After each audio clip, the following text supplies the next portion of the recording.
ओम शांति। 5 फरवरी की बाबा की मुरली, संडे अव्यक्त मुरली, रिवाइज कोर्स की तारीख 9 दिसंबर 93।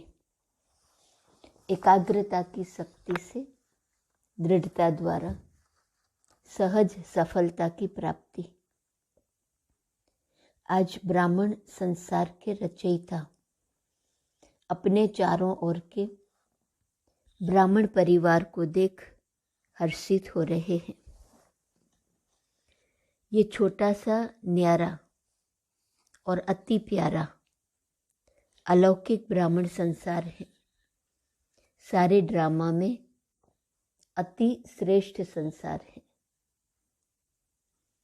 छोटा सा संसार है, न्यारा, अति प्यारा अलौकिक ब्राह्मण संसार है।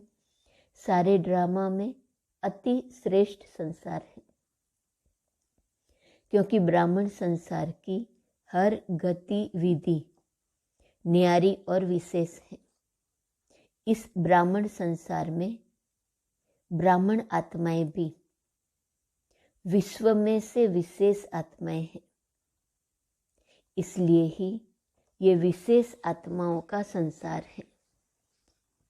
कितने टाइटल बाबा दे रहे इस संसार को। छोटा सा संसार है, न्यारा संसार है, प्यारा संसार है, अलौकिक संसार, ब्राह्मण संसार, अति श्रेष्ठ संसार, विशेष आत्माओं का संसार। हर ब्राह्मण आत्मा की श्रेष्ठ वृत्ति, श्रेष्ठ दृष्टि और श्रेष्ठ कृति विश्व की सर्व आत्माओं के लिए श्रेष्ठ बनाने के निमित्त है। हर आत्मा के ऊपर ये विशेष जिम्मेवारी है, तो हर एक अपने इस जिम्मेवारी को अनुभव करते हो। श्रेष्ठ वृत्ति, श्रेष्ठ दृष्टि और श्रेष्ठ कृति विश्व की सर्व आत्माओं के लिए श्रेष्ठ बनाने के निमित्त है। कितनी बड़ी जिम्मेवारी है।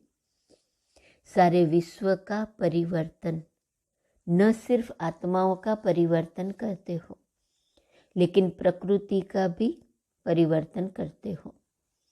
ये स्मृति सदा रहे, इसमें नंबरवार है। सभी ब्राह्मण आत्माओं के अंदर संकल्प सदा रहता है कि हम विशेष आत्मा नंबर 1 बने, लेकिन संकल्प और कर्म में अंतर पड़ जाता है। इसका कारण संकल्प है हम नंबर 1 बने, लेकिन कर्म और संकल्प में अंतर पड़ जाता है। इसका कारण क्या है?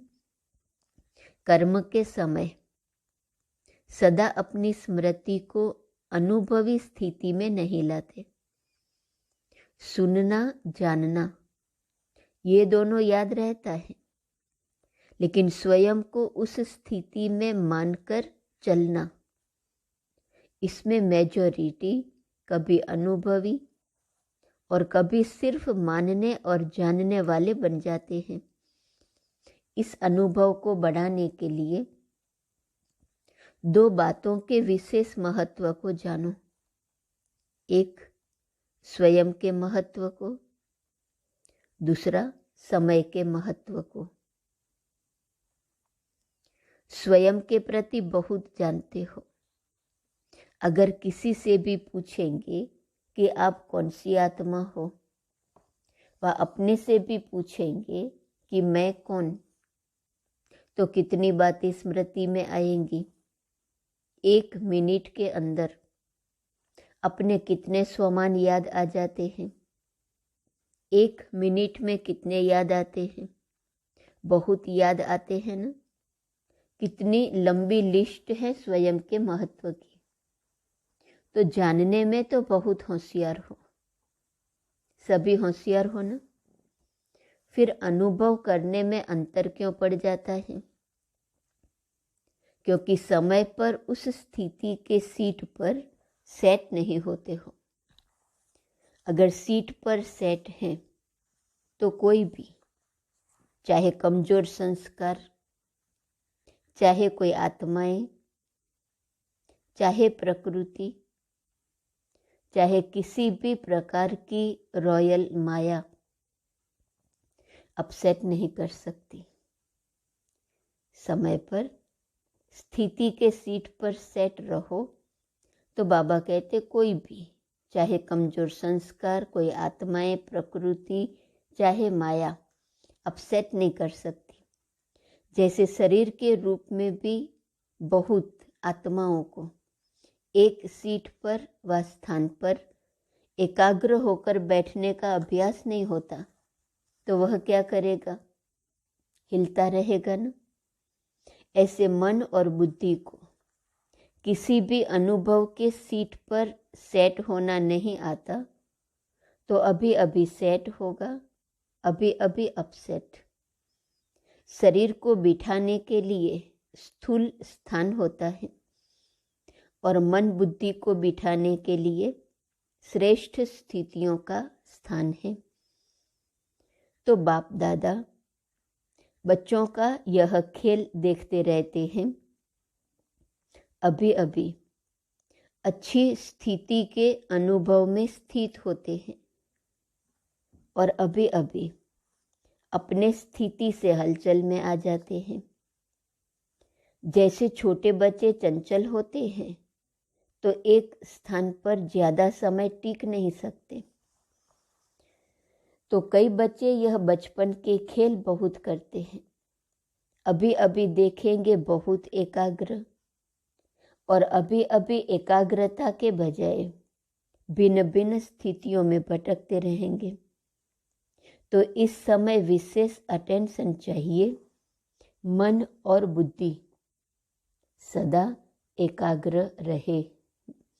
समय प्रमाण अपनी स्थिति को अनुभव की सीट पर सेट करना, उसके लिए चाहिए विशेष एकाग्रता की शक्ति। एकाग्रता की शक्ति सहज निर्विघ्न बना देती है। मेहनत करने की आवश्यकता ही नहीं। एकाग्रता की स्थिति को बढ़ाओ तो एक तो सहज निर्विघ्न बन जाते हैं, मेहनत नहीं करनी पड़ेगी।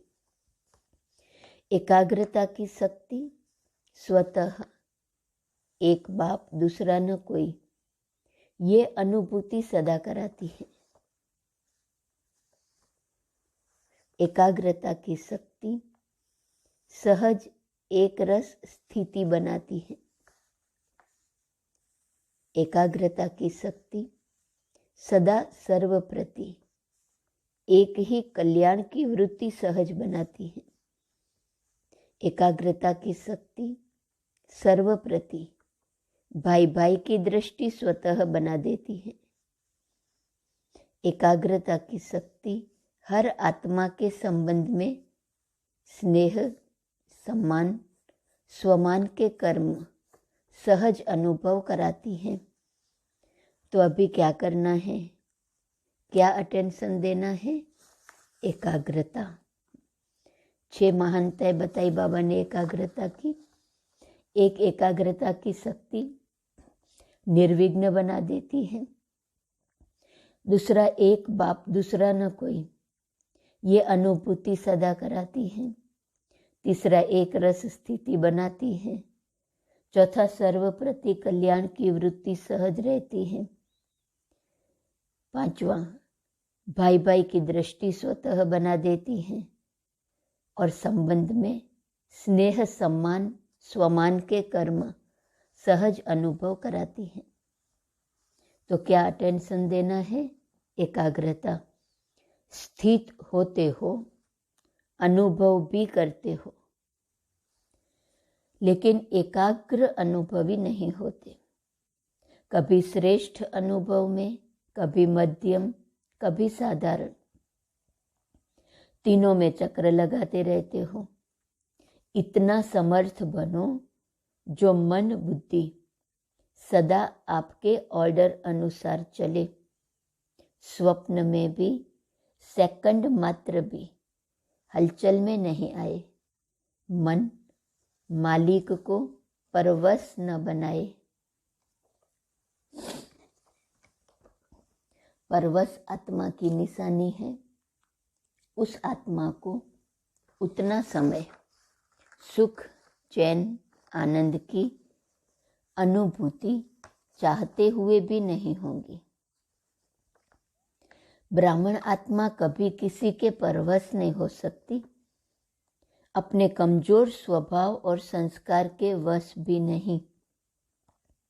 वास्तव में स्वभाव शब्द का अर्थ है स्व का भाव। स्व का भाव तो अच्छा होता है, खराब नहीं होता। स्व कहने से क्या याद आता है? आत्मिक स्वरूप याद आता है ना।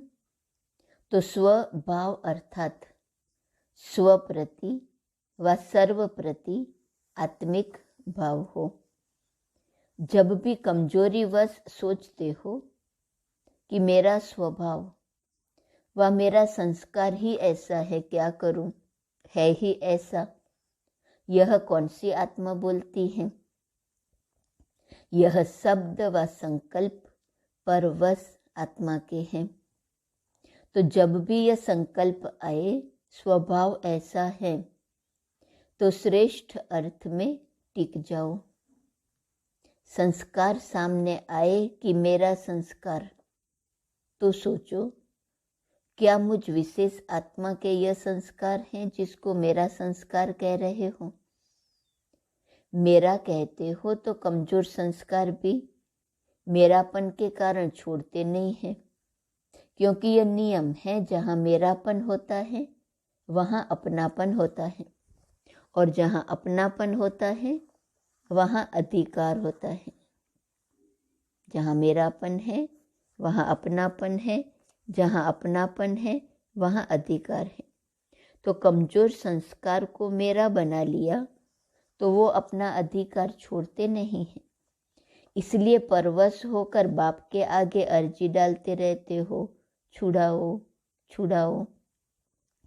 संस्कार शब्द कहते याद करो कि अनादि संस्कार, आदि संस्कार ही मेरा संस्कार है। ये माया के संस्कार हैं, मेरे नहीं। तो एकाग्रता की शक्ति से परवश स्थिति को परिवर्तन कर मालिकपन की स्थिति की सीट पर सेट हो जाओ। तो मालिकपन की स्थिति स्वतः बना देंगी एकाग्रता की शक्ति। योग में भी बैठते हैं, बैठते तो सभी रुचि से हैं, लेकिन जितना समय जिस स्थिति में स्थित होना चाहते हैं उतना समय एकाग्र स्थिति रहे, उसकी आवश्यकता है। तो क्या करना है? किस बात को अंडरलाइन करेंगे? एकाग्रता। एकाग्रता में ही दृढ़ता होती है, और जहाँ दृढ़ता है वहाँ सफलता गले का हार है। एकाग्रता, दृढ़ता, सफलता। पहले कहा मेरापन, अपनापन, अधिकार। अच्छा, चारों ओर के अलौकिक ब्राह्मण संसार की विशेष आत्माओं को सदा श्रेष्ठ स्थिति के अनुभव की सीट पर सेट रहने वाली आत्माओं को सदा स्वयं के महत्व को अनुभव करने वाले, सदा एकाग्रता की शक्ति से मन बुद्धि को एकाग्र करने वाले, सदा एकाग्रता की शक्ति से ही दृढ़ता द्वारा सहज सफलता प्राप्त करने वाले सर्व विशेष सर्वस्नेही आत्माओं को बाप दादा का याद, प्यार और नमस्ते। तो सारी मुरली चली है एकाग्रता की शक्ति पर, उसकी महानता क्या है, विशेषता क्या है। फिर परवश हो जाते हैं तो एकाग्रता कम हो जाती है। वो परवश के संस्कारों को कैसे समाप्त करके एकाग्रता की स्थिति पर सेट रहे, इसकी बाबा ने महत्व की बातें बताई। अब अव्यक्त बाप दादा की पर्सनल मुलाकात। उड़ती कला में जाने के लिए डबल लाइट बनो, कोई भी आकर्षण आकर्षित न करे। सभी अपने को वर्तमान समय के प्रमाण तीव्र गति से उड़ने वाले अनुभव करते हो। समय की गति तीव्र है व आत्माओं के पुरुषार्थ की गति तीव्र है। समय आपके पीछे पीछे है या आप समय के प्रमाण चल रहे हो? समय के इंतजार में तो नहीं हो ना कि अंत में सब ठीक हो जाएगा, संपूर्ण हो जाएंगे, बाप समान हो जाएंगे, ऐसे तो नहीं है ना। क्योंकि ड्रामा के हिसाब से वर्तमान समय बहुत तीव्र गति से जा रहा है, अति में जा रहा है। जो कल था उससे आज और अति में जा रहा है, यह तो जानते हो ना। जैसे समय अति में जा रहा है, ऐसे आप श्रेष्ठ आत्माएं भी पुरुषार्थ में अति तीव्र अर्थात फास्ट गति से जा रहे हो कि कभी ढीले कभी तेज। ऐसे नहीं कि नीचे आकर फिर ऊपर जाओ। नीचे ऊपर होने वाले की गति कभी एक रस फास्ट नहीं हो सकती। तो सदा सर्व बातों में श्रेष्ठ व तीव्र गति से उड़ने वाले हो। वैसे गायन है चढ़ती कला सर्व का भला, लेकिन अभी क्या कहेंगे? उड़ती कला सर्व का भला। अभी चढ़ती कला का समय भी समाप्त हुआ, अभी उड़ती कला का समय है। तो उड़ती कला के समय कोई चढ़ती कला से पहुंचना चाहे तो पहुंच सकेगा? नहीं। तो उड़ती कला सदा हो। उड़ती कला की निशानी सदा डबल लाइट। डबल लाइट नहीं तो उड़ती कला हो नहीं सकती। उड़ती कला की निशानी सदा डबल लाइट। डबल लाइट नहीं तो उड़ती कला हो नहीं सकती। थोड़ा भी बोझ नीचे ले आता है। जैसे प्लेन में जाते हैं, उड़ते हैं, तो अगर मशीनरी में या पेट्रोल में जरा भी कचरा आ गया तो क्या हालत होती है? उड़ती कला से गिरती कला में आ जाता है। तो यहाँ भी अगर किसी भी प्रकार का बोझ है, चाहे अपने संस्कारों का, चाहे वायुमंडल का, चाहे किसी आत्मा के संबंध संपर्क का, कोई भी बोझ है तो उड़ती कला से हलचल में आ जाते हैं। अपने संस्कार का बोझ, वायुमंडल का बोझ, किसी भी आत्मा के संबंध संपर्क का बोझ है तो उड़ती कला से हलचल में आ जाता है। कहेंगे वैसे तो मैं ठीक हूँ, लेकिन ये कारण है ना, इसलिए ये संसार का, व्यक्ति का, वायुमंडल का बंधन है। लेकिन कारण कैसा भी हो, क्या भी हो, तीव्र पुरुषार्थी सभी बातों को ऐसे क्रॉस करते हैं जैसे कुछ है ही नहीं। मेहनत नहीं, मनोरंजन अनुभव करेंगे। तो ऐसी स्थिति को कहा जाता है उड़ती कला। तो उड़ती कला है मेहनत नहीं, मनोरंजन अनुभव हो, इसको कहा जाता है उड़ती कला। तो उड़ती कला है या कभी कभी नीचे आ जाते हो, चक्कर लगाने का दिल हो जाता है, कहीं भी लगाव न हो, जरा भी कोई आकर्षित न करे। रॉकेट भी तब उड़ सकता है जब धरती की आकर्षण से परे हो जाए, नहीं तो ऊपर उड़ नहीं सकता। न चाहते भी नीचे आ जाएगा। तो कोई भी आकर्षण ऊपर नहीं ले जा सकती, संपूर्ण बनने नहीं देंगी। तो चेक करो, संकल्प में भी कोई आकर्षण आकर्षित नहीं करे, सिवाय बाप के और कोई आकर्षण नहीं हो। पांडव क्या समझते हैं? ऐसे तीव्र पुरुषार्थी बनो। बनना तो है ही ना। कितने बार ऐसे बने हो? अनेक बार बने हो। आप ही बने हो या दूसरे बने हैं? आप ही बने हो तो नंबर वार में तो नहीं आना है ना, नंबर 1 में आना है। माताएं क्या करेंगी? नंबर 1 या नंबर वार भी चलेगा, 108 नंबर भी चलेगा।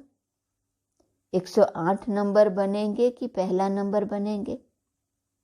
अगर बाप के बने हैं, अधिकारी बने हैं, तो पूरा वर्षा लेना है या थोड़ा कम? फिर तो नंबर 1 बनेंगे ना। दाता फुल दे रहा है और लेने वाला कम ले तो क्या कहेंगे?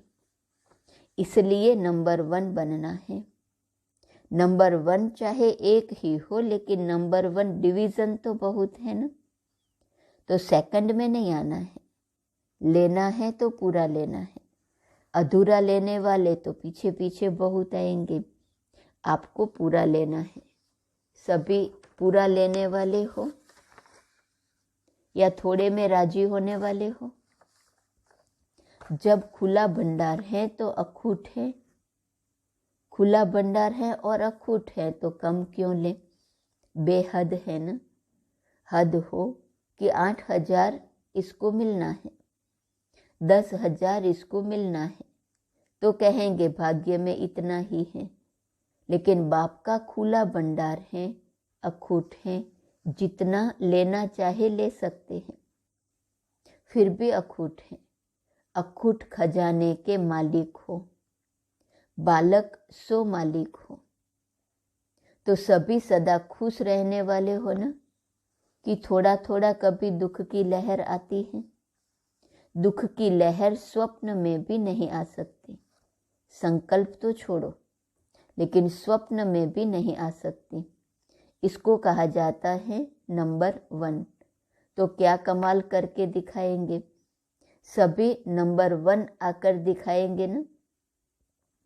वैसे भी दिल्ली को दिल कहते हैं, तो जैसा दिल होगा वैसा शरीर चलेगा। आधार तो दिल होता है ना। दिल है दिलाराम की दिल, तो दिल की गद्दी यथार्थ चाहिए ना, नीचे ऊपर नहीं चाहिए। तो नशा है ना कि हम दिलाराम का दिल हैं। तो अभी अपने श्रेष्ठ संकल्पों से स्वयं को और विश्व को परिवर्तन करो। संकल्प किया और कर्म हुआ। ऐसे नहीं सोचा तो बहुत था, सोचते तो बहुत है, लेकिन होता बहुत कम है। वे तीव्र पुरुषार्थी नहीं है। तीव्र पुरुषार्थी अर्थात संकल्प और कर्म समान हो, तब ही बाप समान कहेंगे। खुश हैं और सदा खुश रहेंगे, यह पक्का निश्चय है ना। खुश रहने वाले ही खुश नसीब हैं। यह पक्का है या थोड़ा थोड़ा कच्चा हो जाता है? कच्ची चीज अच्छी लगती है, पक्के को पसंद किया जाता है। तो पूरा ही पक्का रहना है। रोज अमृत वेले यह पाठ करो कि कुछ भी हो जाए, खुश रहना है, खुश करना है। अच्छा, और कोई खेल नहीं दिखाना, यही खेल दिखाना, और खेल नहीं करना। अच्छा, मीठे मीठे सिकिलदे बच्चों प्रति माता पिता बाप दादा का याद, प्यार और गुड मॉर्निंग। रूहानी बाप की रूहानी बच्चों को नमस्ते। रूहानी बच्चों की रूहानी बाप को नमस्ते नमस्ते नमस्ते। आज का वरदान है, भाग्य और भाग्य विधाता बाप की स्मृति में रह, भाग्य बांटने वाले फिराक दिल महादानी भव। भाग्य विधाता और भाग्य दोनों ही याद रहे, तब औरों को भी भाग्यवान बनाने का उमंग उत्साह रहेगा। जैसे भाग्य विधाता बाप ब्रह्मा द्वारा भाग्य बांटते हैं, ऐसे आप भी दाता के बच्चे हो, भाग्य बांटते चलो। वो लोग कपड़ा बांटेंगे, अनाज बांटेंगे, कोई गिफ्ट देंगे, लेकिन उससे कोई तृप्त नहीं हो सकते। आप भाग्य बांटो, तो जहाँ भाग्य है वहाँ सब प्राप्तियाँ हैं। ऐसे भाग्य बांटने में फिराक दिल श्रेष्ठ महादानी बनो, सदा देते रहो। स्लोगन, जो एक नामी रहते और इकोनॉमी से चलते हैं वही प्रभु प्रिय हैं। आज का स्वमान है, मैं हिम्मतवान हूँ। प्रतिज्ञा करो कि कैसी भी समस्या आए, कोई भी कारण बने, लेकिन हम और कोई पर भी बलि नहीं चढ़ेंगे। जैसे बीज बोने के बाद उसको जल दिया जाता है, तब वृक्ष रूप में फलीभूत होता है। इस रीति यह भी प्रतिज्ञा की है, उसको पूर्ण करने के लिए संग का जल भी चाहिए तो अपनी हिम्मत भी चाहिए। ओम शांति।